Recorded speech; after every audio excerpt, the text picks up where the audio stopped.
Salam sejahtera untuk kita semua dan Shalom.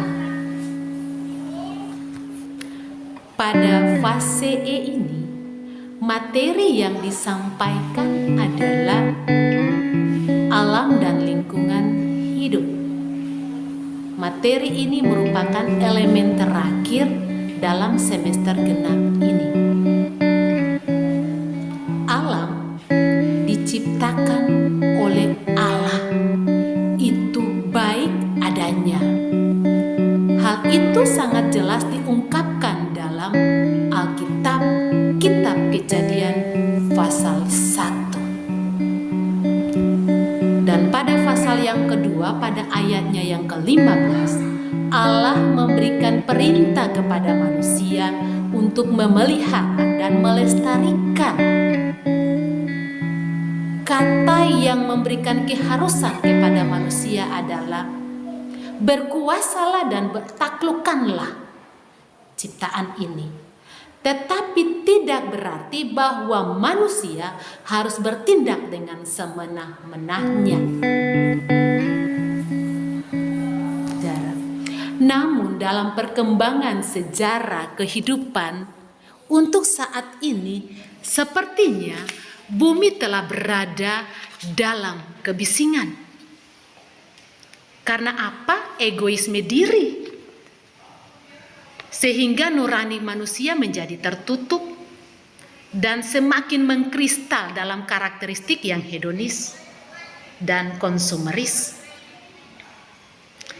Segala yang Allah ciptakan untuk kepentingan kehidupan manusia dieksploitasi dengan cara-cara yang tidak bermoral. Kenapa? Karena kepentingan, kebutuhan, tetapi juga egoisme diri.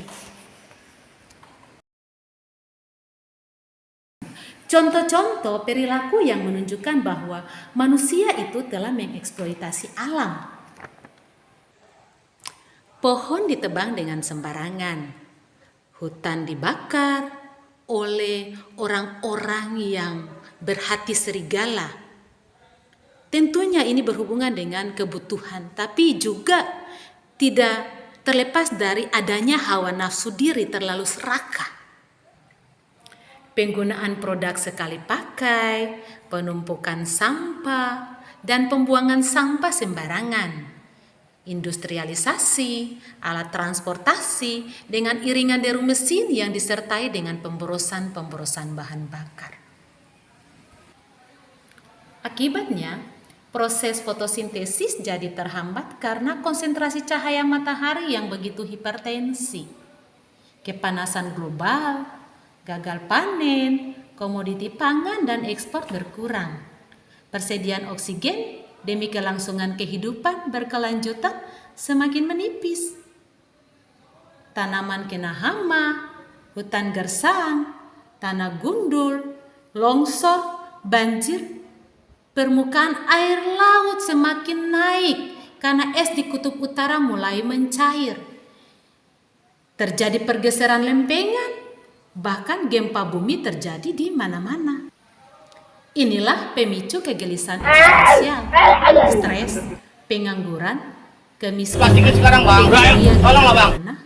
perkelahian, muncul berbagai penyakit, dan tingkat harapan hidup manusia menjadi rendah. Nah, kita bersyukur bahwa kurikulum Merdeka mengarahkan kita untuk harus lebih cinta kepada alam, lebih cinta kepada tanah air. Bahkan ini juga merupakan bagian daripada nilai-nilai Kristiani, di mana nilai-nilai karakter bangsa mendukung nilai-nilai Kristiani itu tersebut. Nah, hal-hal yang harus kita lakukan itu harus bersifat konstruktif atau membangun. Seperti contoh, kita melakukan pembersihan, reboisasi atau penanaman, baik di rumah, di pekarangan sekolah. Kita juga harus bijak untuk bagaimana melakukan pemetaan terhadap limbah dan melakukan pengelolaan terhadap limbah. Tidak boleh membuang limbah dengan sembarangan. Supaya apa? Bisa meminimalisir terjadinya pencemaran yang lebih tinggi. Sehingga tingkat kepanasan di bumi ini dia semakin rendah, jangan dia semakin meningkat. Kenapa? Karena ada harapan ibu, kalian harus bisa menunjukkan aksi nyata yang memperlihatkan bagaimana kepedulian Anda terhadap lingkungan hidup itu sendiri. Kalaupun ada hal-hal yang tidak mengerti, Ibu memberikan kesempatan untuk kalian bertanya. Demikian, salam sejahtera dan shalom.